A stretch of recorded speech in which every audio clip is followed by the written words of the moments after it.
Hi everyone, so in this video I'm doing another digital speed paint, and this drawing is a remake of a drawing I made 2 years ago. It's this library picture, and in the beginning here I'm just sketching out the outline of the bookcases, and you'll notice just a little bit of jumpiness in the editing at the beginning here because I sketched out some bookcases, then I sketched the character, then I went back and redid the bookcases. So at the beginning here I already have the character sketched, but then now I'm showing you when I sketched the character because the bookcases you see there aren't the ones I end up using. It's kind of confusing, but I wanted to show you the progress for the bookcases that I do use and then the progress for the character that I'm sketching. So I made this drawing 2 years ago and I decided I wanted to revamp it and make a newer version of it. And you can see to the right the old version is there. Like a little tiny thumbnail of it, and it's zoomed in now because I'm sketching the character. But basically the concept for this was a girl amongst these really tall bookcases filled with tons of different books, and she's just lying there in peace because she loves to read and she loves books, and this is her own little place to be, it's her own room. And she has her little cat beside her, and there's a couple books along the ground, and for the most part it's pretty organized looking. And I think it's a little bit more organized than it was before. So this is just the sketching process for the character, and I'm going back and editing the bookcases. I used the line art tool a lot for the bookcases, and like I said before, originally I kind of eyeballed the perspective, and I ended up making it a little bit too exaggerated, and it looked really off. So my dad actually helped me create a 3D version of this room, and then I just used that as a reference to see how much they're slanted, and it helped a lot. So now it looks more realistic, I guess, but I still did draw this all, I didn't trace anything. The only reference I used was the reference that we kind of created together. I think with the original one I didn't use reference either, which was a really bad idea because a lot of the perspective was off on the original one. And I think for this one the perspective still isn't the greatest. It's a lot better, but it's still not perfect. So I cut out a lot of parts of me drawing in these books because I don't think you need to see me draw every single line. You kind of get the gist of it. I'm drawing many books, so I just cut out some parts because otherwise this video would be way too long.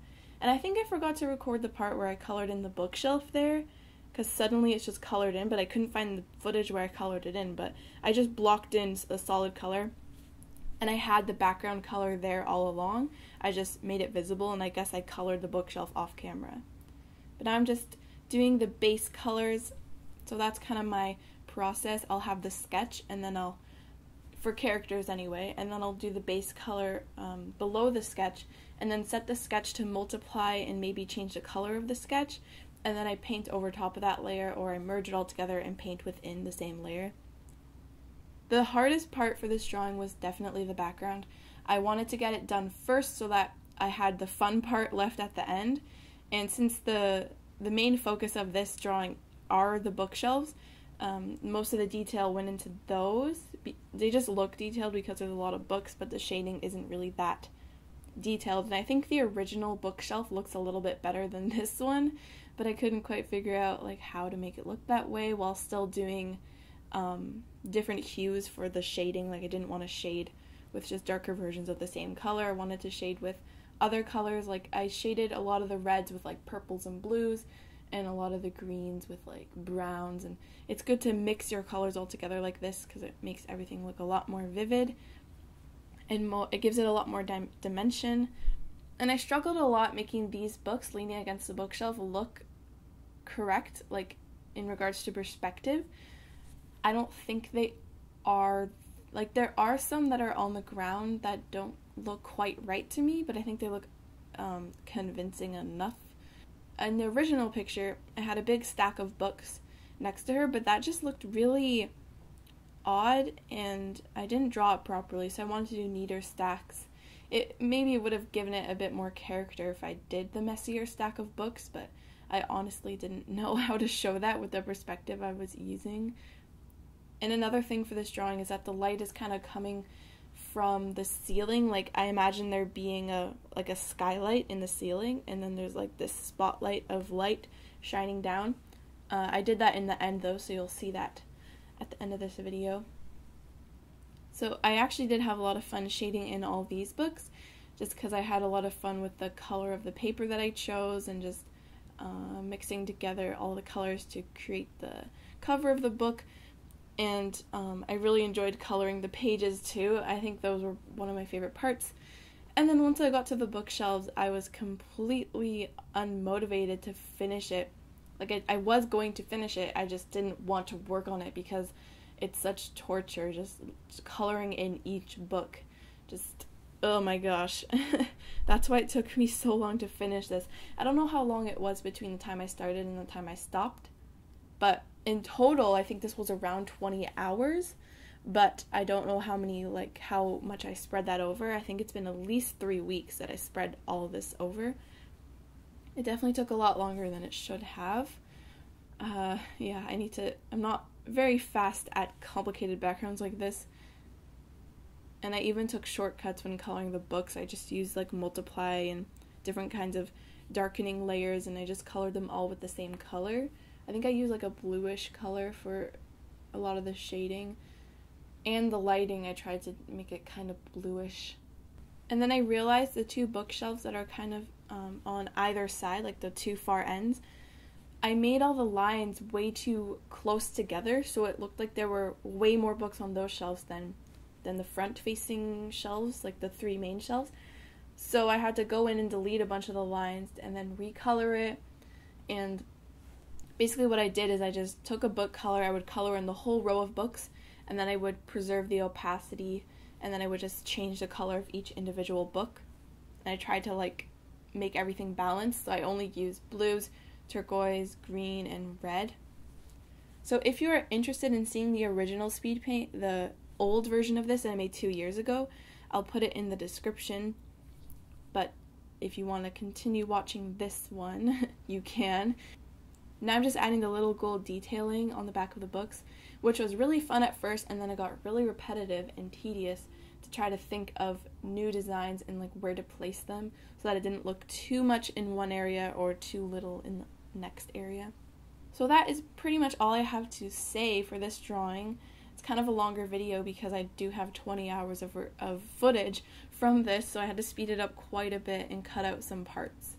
So I'm going to play some of the music that I played in the older video, so I don't know if you've seen that one, but maybe if you recognize some of the songs, that's where it's from. So thanks for watching, and I'll see you in my next video.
I just want to say one final thing about this drawing. I really enjoyed making this drawing. It was really cool to see it in my newer style and my more developed skills as a digital artist. Also, here's the drawing, the original one that I made 2 years ago. As you can see, there's a lot of differences, but it's pretty much the same kind of theme, the same kind of atmosphere. And if you're interested, there are prints of this on my online store. The link is in the description. You can get prints and tote bags and phone cases and a lot of different kinds of merchandise. So if you're interested in getting anything like that, the link will be in the description. So thanks again for watching, and I'll see you next time.